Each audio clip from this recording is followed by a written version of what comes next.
이번 사태에서 가장 중요한 주체는 바로 축구 팬들입니다.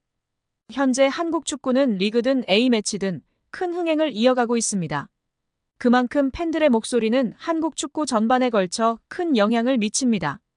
팬들이 지속해서 축구협회의 투명성과 책임을 요구할 때 문체부는 국민 여론을 바탕으로 더 강력한 제재의 명분을 얻을 수 있습니다. 피파도 자국 내 여론이 극도로 부정적일 경우 여론을 완전히 외면할 수는 없을 것입니다. 한국 스포츠가 나날이 흥행하는 가운데 팬들은 이들 스포츠의 최종 소비자입니다. 팬들이 없는 현대 스포츠는 상업적으로 성공하기 매우 힘듭니다. 정몽규 회장과 축협은 피파라는 든든한 후원자로 인해 시간을 더 벌게 되었습니다. 문체부는 한 발 물러나 그들이 스스로 개혁할 시간을 주었습니다. 그러나 팬들이 이를 지켜보고 있습니다. 제대로 된 개혁을 보여주든 자신 없으면 포기하든 결론은 나와야 합니다. 그렇다고 문체부의 감사가 맹탕은 아니었습니다. 축구협회의 아픈 곳을 제대로 찌른 부분이 있었으니 천안축구종합센터의 정부 보조금 유용 문제였습니다. 축구협회는 2021년 7월 천안센터 스타디움 건립에 정부 보조금 약 56억 원을 신청했는데 사무공간이 없는 곳으로 신청한 초안과 달리 문체부와 협의 없이 사무공간 건물을 따로 짓는 것으로 추후 계획을 변경한 것으로 드러났습니다. 문체부는 축구협회가 굳고 보조금을 사실과 다르게 거짓으로 신청했다고 규정하고 보조금을 환수하는 것은 물론 보조금법에 따라 최대 5배의 과징금을 물릴 방침입니다. 이렇게 되면 축구협회는 최대 300억 원에 이르는 돈을 부담해야 하는 처지가 되는데 천안축구센터 건립을 위해 하나은행과 615억 원 한도의 대출 계약을 약정하는 등 이미 막대한 채무를 지고 있는 축구협회의 재정 상황에서 결코 가볍게 볼 일이 아닙니다. 정 회장이 남은 임기는 물론 사선 연임에 성공하더라도 큰 재정적 부담을 안은 채 축구협회를 운영해야 하는 상황에 몰리게 됩니다.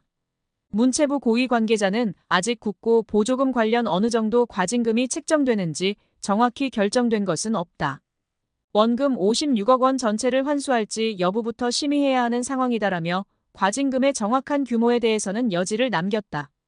다만 정몽규 회장이 정부의 징계 조치에도 불구하고 사선 도전을 강행한다면 이른바 괘씸죄를 적용해 액수는 커질 수 있다는 전망도 나오고 있습니다. 여기에 신문선 후보는 이날 취재진과 마주해 정몽규 후보는 애초에 자격이 없는 사람이라고 주장했습니다. 신 후보는 정몽규 후보가 협회 정관 제29조 제2항 7호의 후보 결격 사유에 해당한다고 봤습니다. 협회 정관에 따르면 사회적 무례의 협회나 대한체육회 및 그 회원단체로부터 징계는 받지 않았지만 임원의 결격 사유에 해당하는 유사행위 등 그 밖에 적당하지 않은 사유가 있는 사람은 협회의 임원이 될 수 없다고 명시돼 있습니다. 신문선 후보는 정 후보가 문화체육관광부에서 발표한 협회 특정감사에서 중징계 문책 요구를 받았다는 사실을 짚으며 정 후보는 대한축구협회장 선거 후보자 자격이 없음을 스스로 인정하고 더 이상 회장 선거가 파행되지 않도록 결단 내려달라 요구한다. 협회는 중앙선관위 위탁이 되지 않는다면 선거가 투명하고 공정한 절차로 진행되도록 축구계가 인정하는 객관적이고 중립적인 인사들로 선관위를 재구성할 것을 요청한다라고 외쳤습니다. 한편 취재진 사이에선 김택규 대한배드민턴협회장도 사회적 무리로 인해 후보 결격자 판정을 받았다. 정몽규 회장에게도 같은 판정이 나와야 한다고 보는지라는 질문이 나왔습니다. 이에 신문선 후보는 국민들을 대상으로 누가 더 사회적 무리를 빚었나라는 여론조사를 해보자. 여론조사를 한다면 아마 정몽규 후보가 23배 정도 높을 것이다라고 꼬집었습니다. 또 신문선 후보는 만약 정몽규 회장이 당선된다면 문체부가 승인할까라고 되물으며 결국 검찰 수사 과정까지도 치닫지 않겠느냐라는 생각이다. 지난 12년 동안 협회를 이끌면서 작은 흠결이 있지만 명예스럽게 떠나는 모습도 기대하고 있다라고 전했습니다. 한편 신문선 후보는 허정무 후보와 마찬가지로 이번 선거를 중앙선거관리운영회에서 맡기를 희망하고 있습니다. 신 후보는 만약 중앙선거위에서 진행한다면 공정하고 투명한 선거가 진행될 수 있을 것이라고 내다봤다. 다만 위탁할 수 없는 돌발 상황이 발생한다면 어떻게 공정한 선거위를 새롭게 꾸밀지 검토 후 추가 입장을 밝히겠다고 예고했습니다. 여기에 대한축구협회가 신청한 특정감사 재심의가 기각됐습니다. 이에 따른 감사 후폭풍이 시작될 것으로 보입니다. 문화체육관광부는 2025년 1월 2일 대한축구협회가 신청한 특정감사 재심의에 대해 기각을 결정해 통지했다라고 밝혔습니다. 앞서 문체부는 27건의 위법 및 부당사항들에 대해 축구협회에 징계, 시정, 주의 제도 개선 등을 요구했으며 합리적인 개선 방안을 마련하도록 통보했습니다. 축구협회는 이에 대해 재심의를 신청했고 문체부는 감사심의위원회를 개최해 7개 안건에 대한 심의 후 최종적으로 모두 기각했습니다. 재심의가 받아들여지지 않으며 축구협회는 한 개월 내 징계에 대한 징계 의결 뒤 결과를 통보해야 하며 제도 개선이나 시정 조치에 대해서는 2개월 내에 문체부에 알려야 하는 상황입니다. 문체부는 최종 감사 결과 발표 당시 감독 선임 과정, 징계 축구인 기습 사면 및 철회, 천안축구종합센터 건립보조금 허위 신청 등에 대한 책임으로 자격정지 이상 중징계를 요구했습니다. 더불어 문체부는 김정배 부회장, 이임생 기술총괄이사 등에게는 홍명보 현 국가대표팀 감독 선임 과정에 책임을 물어 자격정지 이상의 중징계를 요구했습니다. 이어 홍명보 감독에 대해서는 전력강화위원회를 통한 재선임을 통보, 계약 유지 혹은 해지 여부 등에 대해서는 협회의 자율에 맡겼습니다.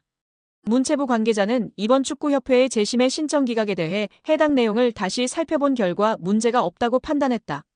중징계 정몽규 회장, 김정배 부회장, 이임생 이사의 자격정지 이상의 징계와 관련해서 축구협회가 한 달 내로 통보해야 한다. 이후 문체부는 이행 여부를 들여다볼 것이다. 이행 감사 또한 이뤄진다라고 전했습니다. 축구협회의 감사 후 폭풍이 이어질 것이라고 알렸는데요. 문체부 관계자는 축구협회의 대한민국 천안축구종합센터 건립 관련 차입금 실행과 보조금 집행과 관련해 국고보조금 부정수급이 있었다. 보조금 환수 절차를 밟을 예정이다. 보조금 56억 원 전체가 환수 대상인지 여부 또한 따져 물을 예정이라고 말했습니다. 이어 보조금 환수 절차와 함께 이에 따른 제재 과징금이 내려질 것이다. 과징금은 환수금의 5배이다라며 국가사업에도 배제될 가능성이 있다. 한 해 축구협회에 370억 원의 지원금이 나간다. 횟수가 늘어난다면 축구협회 예산에도 영향이 클 것이라고 덧붙였습니다. 또한 국회 국정감사에서 제기된 HDC 현대산업개발 직원의 부적정한 축구협회 파견 의혹 등에 대한 감사는 여전히 진행 중입니다. 문체부는 해당 감사 또한 곧 공개할 예정이라고 밝혔습니다. 이로 인해 축구계에서는 걱정이 이만저만이 아닌데요. 최악의 상황을 걱정하고 있습니다. 최악의 상황이라 함은 보조금 환수 절차와 함께 이에 따른 제재 과징금이 내려질 것이기 때문입니다. 과징금은 환수금의 5배이기 때문입니다. 이에 더해 축구협회에 지급되던 370억 원의 연간 지원금도 배제될 가능성이 높아지고 있습니다. 이 같은 조치는 재정적으로 궁핍한 축구협회 입장에서는 자칫 파산, 부도의 위기로 내몰릴 수 있다고 판단됩니다. 천안축구센터의 공사는 당연히 큰 차질이 예상되고 직원들의 급여 지급도 원만하지 않을까 걱정이 됩니다. 여기에 대한축구협회 노동조합 운영위원회가 정몽규 회장 사선 불출마 선언과 김정배 부회장 사퇴를 강력히 요구하며 화제입니다. 축구협회 노조는 17일 KFA CEO 김정배 부회장은 사퇴하고 정몽규 회장은 즉각 불출마 선언해야 라는 제목하에 성명서를 발표했습니다. 성명서에 따르면 축구협회는 지난해 3월 승부조작 비리 추구인 사면 파동 이후 위기 수습체계 하나로 문화체육관광부 차관 출신 김정배 부회장을 대한축구협회 실무 총책임자로 앉혔습니다. 김 부회장이 오면서 축구인 출신들이 원천적으로 배제됐습니다. 협회 조직에서 축구인 출신과 비출신 간의 견제와 균형이 무너졌고 각종 논란에 불씨가 됐습니다. 노조는 선임 당시에도 잘못된 결정은 정몽규 회장이 했는데 엉뚱하게 축구인 부회장 혹은 전무이사를 선임하지 않는 방식으로 조직을 개편하면서 논란이 일었다면서 주원이는 정 회장의 잘못된 결정인데 축구인들의 제19 감사기로 뒤집어 씌워 축구인들의 목소리를 아예 안 듣는 식으로 해법을 내놓은 것이라고 꼬집었습니다. 그러면서 김 부회장의 역할에 있어서도 사실상 허수아비였다는 것이 노조의 주장이 있습니다. 노조는 강도 높은 문체부 감사를 2달여 겪으면서 직원들은 한 목소리로 협회 내 컨트롤 타워가 없다고 아우성이었다면서 문체부 출신이니까 김정배 부회장이 키를 쥐고 어떻게 대응하고 후속 조치는 어떻게 해야 할지 등을 하지 않을까 하는 기대가 있었는데 놀랍도록 아무 역할이 없었다는 전언이라고 전했습니다. 이어 우리 협회를 향한 여론이 점점 악화되자 이번 감사 전부터도 본인은 곧 떠날 사람이나 남을 직원들이 잘 대응하라는 식으로 말했다고도 알려졌다며 오히려 문체부 차관 출신이라는 정관을 이용해 본인만 책임을 피하려는 행태에 우리 직원들은 큰 실망을 감출 수 없었다고 덧붙였습니다. 지난 7월 홍명보 감독 선임 과정에서도 김 부회장이 총책임자였다고 폭로했습니다.